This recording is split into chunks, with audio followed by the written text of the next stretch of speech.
on is that this situation is very weird and sticky right now, because a lot of the reporting here is coming from unverified claims circulating on social media, but also official sources have been oddly quiet about addressing these stories or even really providing follow-ups. But so with that said, we've seen reports of livestock and wild animals becoming sick and even dying since the derailment, though again, many of those claims come from unverified sources and pictures on social media. But also, an official did confirm that dead fish had been spotted in nearby waterways, with the EPA also saying some of the chemicals carried by the trains had seeped into the waterways and were immediately toxic to fish. But they also claimed it had taken actions to minimize that and that drinking water was protected. Meanwhile, residents have told news outlets about lingering odors, with one telling the Washington Post that on some nights the air smells like an over-chlorinated swimming pool and his eyes burn. And so some residents who have the ability to go elsewhere have opted not to return to their homes for the time being, with one telling the Post, "The amount of chemicals that were spilled and burned don't simply just go away. I don't believe there is any way to know the full effect until enough time passes, and that just isn't worth the risk." And here's a key thing: that is not a concern of just some random Joe Blow. That concern has also been echoed by experts who say that any residual chemical emissions pose a danger to people in the area, with Dana Barr, professor of environmental health, explaining, "If you have a very small amount of vinyl chloride that was present in an area, it would evaporate within minutes to hours at the longest." But the problem they're facing here is that it's not just a small amount. And so if they can't contain what gets into the water or what gets into the soil, they may have this continuous off-gassing of vinyl chloride that has gotten into these areas. And adding, "I probably would be more concerned about the chemicals in the air over the course of the next month." Other experts have also voiced their worries about the possibility that the plume may have created dioxins, which are formed from burning chlorinated carbon materials. Right? And very notably, not only are dioxins actually worse carcinogens than vinyl chloride, they stay in the ground and body for years. And in addition to dioxins, some leaders in public health have also flagged the possibility of uncombusted vinyl chloride vapors hanging around the area. This including Dr. Lynn Goldman, the dean of George Washington University's School of Public Health, saying, "Until there's been a thorough assessment, the soot, as well as any other materials, should, in my opinion, be treated as contaminated by vinyl chloride and/or dioxins or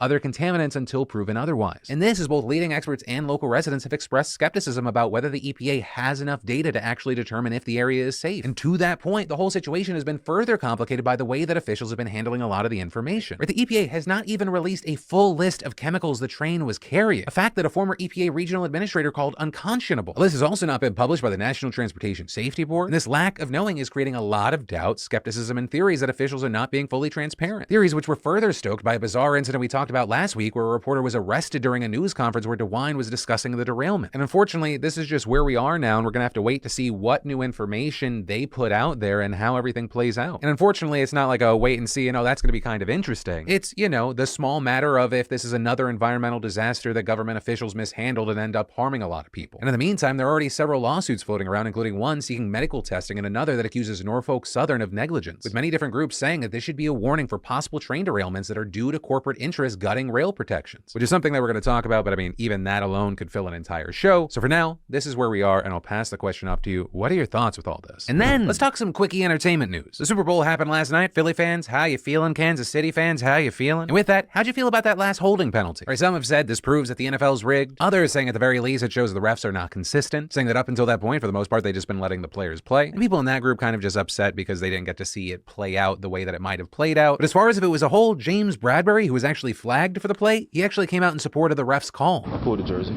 they called holding.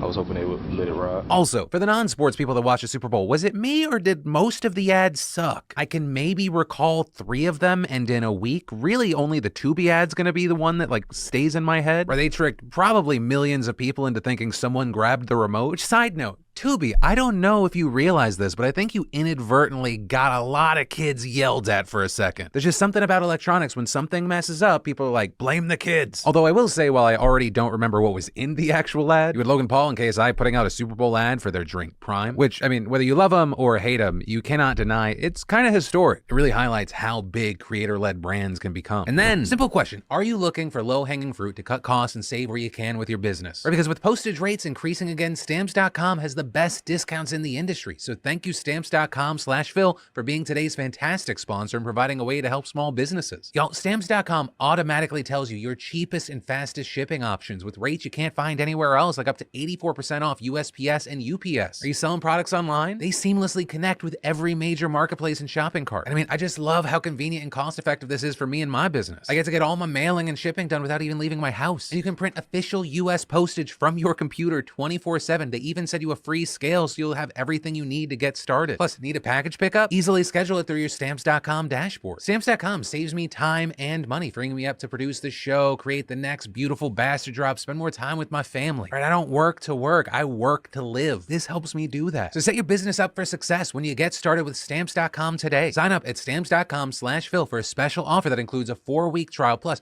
free postage and a free digital scale. There's no long-term commitments or contracts. Just go to Stamps.com/Phil. And then, over the weekend, the U.S. shot down 3 UFOs over North America. And yes, UFOs. Until the O is no longer U, they're UFOs. The first engagement happened over northern Alaska Friday afternoon. The object was about the size of a small car and was initially intercepted by F-35s, with pilots observing no identifiable equipment or markings, just that it was silverish gray and cylindrical. And some of the pilots reported that the object was messing with their plane's sensors, while others said that it was hovering but also had no visual propulsion. Biden ordered the object to be shot down, and an F-22 shot it down, giving it its second air-to-air kill ever and its second that week. They also say they still can't find this UFO. It allegedly fell onto a frozen lake below and broke into pieces. Right, so they say they've been unable to find the wreckage, and then the next day another UFO was detected over Yukon, Canada. This one was described as small and cylindrical, and it was shot down by an American F-22 that was under the command of NORAD. And with this one, they also say they've been unable to find the wreckage of this UFO. Then later that night, another UFO was detected on radar in Montana, with F-15 scrambling out of Portland, flying to Montana, but once they're there, they can't find anything. We fast forward to Sunday afternoon, and that UFO over Montana is now over Lake Michigan. They close the airspace again to shoot it down, only then to lift the restriction. The U.S. then follows this object until it's over Lake Huron, where an American F-16 shoots it down. It was reportedly octagonal in shape, it had strings for a payload, but no payload attached. And again, they're saying they have no idea how it was floating, and they still have to find the wreckage for it. So of course, one of the biggest questions with this is, what the hell are they shooting down? Well, when the Pentagon was asked last night if this was aliens, they said they weren't ruling anything out. And so that answer obviously generated the type of response that you'd expect, and so they immediately backtracked and said there is no indication of extraterrestrial activity. So they're saying we didn't shoot down ET trying to phone home. So the question is, okay, well, are we looking at balloons again? And well, there, I mean, you have a Pentagon spokesperson saying they haven't been calling them balloons for a reason. Without the wreckage, or at least any information regarding the wreckage, it's hard to make an accusation as to what these are or who they belong to. But that also brings us to another key question. Why are we seeing so many incidents happening right now, seemingly out of nowhere? Well, after the Chinese spy balloon, NORAD removed the filters from the radars. Right, North America is a very busy airspace, so NORAD was filtering out mostly everything that wasn't an ICBM or a cruise missile. And reportedly, once they took those filters off, they suddenly started to find way more stuff in the airspace. Which also raises the question of, has North American airspace just been completely saturated with foreign spycraft all this time and we just didn't know it? And here's the thing, while we're waiting to get more information, the absence of it, I mean, that's really only fueled Chinese-American tensions. Right? Because after all the Chinese spy balloon stuff we saw earlier today, China accusing the US of having flown spy balloons over China more than 10 times, though the US denying these claims, saying any claim that the US government operates surveillance balloons over the PRC is false, and adding it is China that has a high-altitude surveillance balloon program for intelligence collection that it has used to violate the sovereignty of the US in over 40 countries across 5 continents. And here's the thing, I'm open to receive new information, but there are a number of experts saying there is reason to believe that China is lying here. Noting that for China, they just release a balloon and the jet stream takes it to the United States. But saying for the US to send a balloon over China, it would have to travel across the entire world to most or several countries minimum in order to fly over the country. And then Putin's at it again, yo. But this time, Russia's being accused of setting up a plot to overthrow the Moldovan government. According to Moldova's president, the plan involves military-trained saboteurs camouflaged in civilian clothes who will undertake violent actions, attack some state buildings, and even take hostages. And saying that the whole point of this is to try to get Moldova back into Russia's orbit, have it help in the war next door, and kill its plans to join the European Union. And it's actually not surprising that Russia might be trying to pull this off. Right? They used a lot of this playbook to take over Crimea back in 2014, so we know at the very least it's somewhat successful. Not to mention that Russia has a long history of involving itself in Moldovan affairs because they say they want to protect a small Russian minority in a breakaway region that borders Ukraine. And for Moldova, it might not actually take that much to topple the government, which has been struggling with crisis after crisis. First off, its prime minister recently resigned after 18 months of crisis. The oldest issue is the fact that it's already one of the poorest nations in Europe. Then there was a war in Ukraine, which forced the government to really double down on its pro-European stances despite a sizable number of pro-Russian citizens. And that latter group has been weaponized by pro-Russia oligarchs who recently caused a massive series of protests by allegedly causing an energy crisis. Although to be fair, it's just as likely the energy crisis was caused by decades of mismanagement and corruption in the country. But from here, it remains to be seen and if attempted coup actually does happen. Though notably, Russia has been successful in the past in weaponizing corruption to destabilize countries, and Moldova would be a big prize to help with the war in Ukraine. And then, the earthquake in Turkey and Syria has now killed a confirmed 36,000 people. That's according to their latest death toll, which far surpasses the expected 22,000 we first reported, making this the worst quake in decades. There's also tens of thousands of people injured, with many still being pulled out of the rubble a week after the initial quake, leading to jaw-dropping videos like this one of a woman who's been trapped there for 5 straight days finally getting rescued. And while the rescuers are rightfully getting praise praise for their heroism. At the same time, the property developers are being condemned for their systematic neglect, with in fact Turkish authorities issuing arrest warrants for 113 of them for their involvement in the construction of buildings that collapsed during the earthquake. This because they allegedly skirted around regulations to rev up a construction boom in earthquake-prone regions. But also, some see this as an effort by the government to divert attention away from its own failure to heed experts' warnings for years that